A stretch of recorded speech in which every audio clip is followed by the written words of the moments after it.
अस्सलाम वालेकुम। पेशकश मोहम्मद ज़ुबैर शाह, मोहम्मद हनीफ शाह। आवाज़ शारमीन बानो राजू शाह। अस्सलाम वालेकुम प्यारे बच्चों, आज हम सबक नंबर 6 हमारे गांव की पहचान इस सबक के बारे में पढ़ेंगे। आओ ये करके देखें। दिए हुए मामले में गांव के नाम तलाश करें। मिसाल के तौर पर लफ्ज़ गांव इस खाके में दिया गया है। गांव कैसे बनता है? पुराने ज़माने में खेती की दरियाफ्त से पहले इंसान खाना बदोशी की ज़िंदगी गुजारता था। इस ज़माने में वो ज़िंदगी गुजारने के लिए शिकार और ज़मीन से हासिल होने वाली नबातात पर मुनहसर था। फिर खेती की दरियाफ्त हुई, ज़मीन और पानी की मदद से वो गुज़र बसर करने लगा। बाद में इंसान घर बनाकर एक जगह रहने लगा, एक दूसरे की मदद से खेती करने लगे। के घर एक दूसरे के करीब हुआ करते थे। इस तरह बस्तियां वजूद में आई और इनमें इजाफा हुआ। कई बस्तियों से मिलकर गांव बने। इससे लोगों में तहफ़्फ़ुज़ का एहसास पैदा हुआ। खेती की दरियाफ्त के बाद इंसान के कामों में इजाफा हो गया। सारे काम एक आदमी नहीं कर सकता था, इसलिए लोगों में काम बांट दिए गए। मसलन लकड़ी का सामान तैयार करना, उन्हें दुरुस्त करना, कपड़े बनाना, जेवर बनाना, मिट्टी के बर्तन तैयार करना, इस किस्म के काम करने वाले कई कारीगरों वजूद में आए।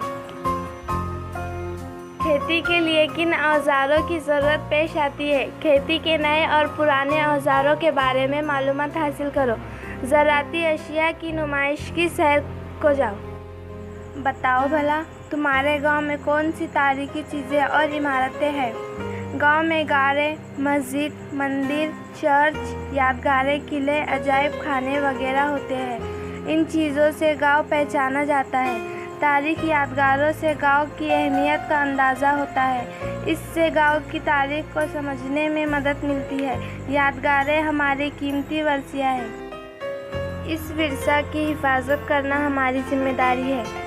गांव में होने वाला उर्स, यात्रा, मजहबी मकाम या किले की वजह से गांव को शोहरत हासिल होती है।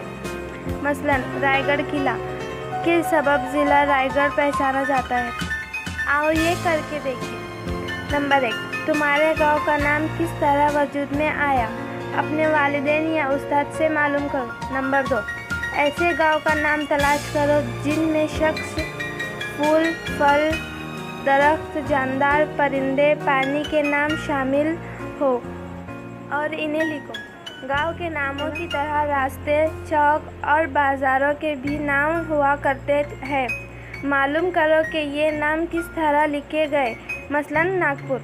क्या तुम्हें मालूम है छत्रपति शिवाजी महाराज शहर सूरत से वापसी पर ज़िले नासिक में वाक़े तलेगांव डिंडोरी के करीब ठहरे। वहाँ उन्होंने अपनी फ़ौज को पड़ाव डालने का हुक्म दिया। मराठी में पड़ाव को तल कहा जाता है, इसलिए इसका नाम तलेगांव पड़ गया। ज़िला अहमदनगर में धामन गांव पड़ के आसपास के ज़माने में धामन नामी दरख्त कसरत से पाए जाते थे, इसलिए इस गांव का नाम धामन गांव पड़ गया। ज़िला जालना में वाक़े परतूर तालुका में अष्टी धोतर जुड़े नामी एक गांव है। किसी ज़माने में वहाँ उम्दा किस्म की धोतियाँ बनाई जाती थी, इसलिए इस गांव का ये खास नाम दिया गया। शिवराम हरी राजगुरु भारत की जंग आज़ादी के एक अहम इनकलाबी थे। दीगर इनकलाबियों में भगत सिंह, राजगुरु, सुखदेवराव, अशफाकुल्ला खान मशहूर है। ज़िला पूना में वाक़े खेड़े में इनका जन्म हुआ। इब्तिदाई तालीम के बाद वो अमरावती गए। वहाँ हनुमान गांव में वतन की मोहब्बत का जज्बा इनमें पैदा हुआ। 15 बरस की उम्र में वो संस्कृत की तालीम हासिल करने के लिए बनारस गए। वो संस्कृत में हिंदी, मराठी, उर्दू और अंग्रेज़ी जैसे कई ज़बानें जानी जाती थे। सुखदेवराव भगत सिंह इनके दोस्त थे। राजगुरु ने इनकलाब सरगर्मियों में हिस्सा लिया और मुल्क के लिए अपनी जान कुर्बान कर दी। इनकी पैदाइश का मुकाम खेड़े को इनका यादगार के तौर पर राजगुरु नगर नाम दिया गया। आओ ये करके देखें। عالمی یوم ورثہ 18 اپریل یوم ورثہ کے طور پر منایا جاتا ہے۔ اس دن کس قلعے یا قومی یادگار کی سرے کو جاؤ اور اس کی اہمیت معلوم کرو۔ عالمی ورثے کی حفاظت کے لیے جو حاصل ہے انہیں جمع کرو۔ اپنے علاقے میں موجود تاریخی معلومات، عمارتوں اور پرانے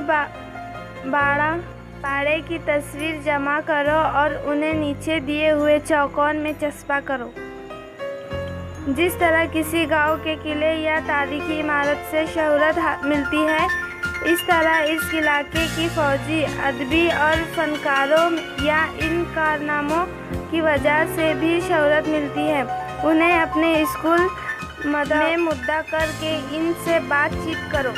تمہیں معلوم ہے سنت گاڑگے مہاراج کا اصلی نام ڈیپو جی جنگار جی جانورکر ہے۔ ان کا خاص گاؤں ضلع امراوتی میں تعلقہ دریا پور کاشند گاؤں ہے۔ سنت گاڑگے بابا نے کیرتن کے ذریعے لوگوں میں بیداری پیدا کی۔ کیرتن کے دوران وہ لوگوں سے سوال کرتے اور خود ہی جواب دیتے تھے۔ ہم لوگ غریب کیوں ہیں؟ کیونکہ ہم نے تعلیم حاصل نہیں کی۔ پھر وہ لوگوں کو تعلیم حاصل کرنے کی ترغیب دیتے۔ انہیں 20ویں صدی کے ایک بڑے سنت کے طور پر جانا جاتا ہے۔ ان کی عوامی خدمات کی وجہ سے ان کے گاؤں کا نام امر ہو گیا ہے۔ کر کے دیکھے۔ گاؤں کے ہفتے واری بازار جا کر کسی دکاندار سے ملاقات کرو۔ انٹرویو کے لیے نیچے دیے ہوئے سوالوں کا استعمال کرو۔ آپ کتنے برسوں سے اس پیشے میں ہیں؟ آپ کو کون کون سی چیزیں بیچتے ہیں؟ آپ سامان کہاں سے لاتے ہیں؟ سامان لانے کے لیے کون کون سے ذرائع کا استعمال ہوتا ہے؟ روزمرہ کی ضرورتیں پوری کرنے کے لیے دیہی علاقوں میں رہنے والے ہفتے واری بازار پر منحصر ہوتے ہیں۔ ان بازاروں میں ضرورت کی تمام چیزیں مل جاتی ہیں۔ ان میں خاص طور پر اناج، سبزی، ترکاری، کھیتی، اوزار، کپڑے وغیرہ چیزیں ملتی ہیں۔ بازار کے بہانے لوگوں کو ایک دوسرے سے ملنے کا موقع مل جاتا ہے اور ایک دوسرے کی خیریت معلوم ہو جاتی ہے۔ تمہیں معلوم ہے مہاراشٹر کے اکثر مقامی دیوتاؤں کی جاترا میں مختلف ذات اور فرقے کے لوگ عقیدت کے ساتھ شریک ہوتے ہیں۔ وہاں روزمرہ زندگی کے لیے ضروری لین دین بھی ہوتا ہے۔ اسی روزمرہ ضروریات کا ایک حصہ مختلف بازار ہے جو ایسے موقعوں پر لگتا ہے۔ مثلا ضلع پونہ کے جھجوری ایک ضلع اور احمد نگر مڈری یہ دو زراعت کے مقامات گدھوں کے بازار کے لیے مشہور ہے۔ اسی طرح ضلع ناندیڑ کے مقام مالیگاؤں میں گھوڑوں اور گدھوں کا بازار لگتا ہے۔ انہی اموار سے گاؤں کی شناخت بنتی ہے۔ کیا تم ہفتے واری بازار اور نقل و حمل کے ذریعے سواریوں کی تصویروں کے تعلق کو جوڑ سکتے ہو؟ آؤ کر کے دیکھیں۔ دیے ہوئے چوکون میں شخص کا نام، گاؤں کا نام، رشتہ دار، جاندار اور سبزی کے نام چھپے ہیں۔ انہیں تلاش کرو۔ مثال کے طور پر لفظ پالک، لفظ امی، لفظ بیل۔ دیے ہم نے کیا سیکھا؟ کئی بستیوں سے مل کر گاؤں بنتا ہے۔ کھیتی کی دریافت کے بعد انسانوں کے کاموں میں اضافہ ہوا۔ تاریخی عمارتوں کی وجہ سے گاؤں کو شناخت حاصل ہوتی ہے۔ گاؤں کے لوگوں اور ان کے کارناموں کی وجہ سے اس گاؤں کو شہرت حاصل ہوتی ہے۔ بازار میں ضرورت کی چیزیں مل جاتی ہے۔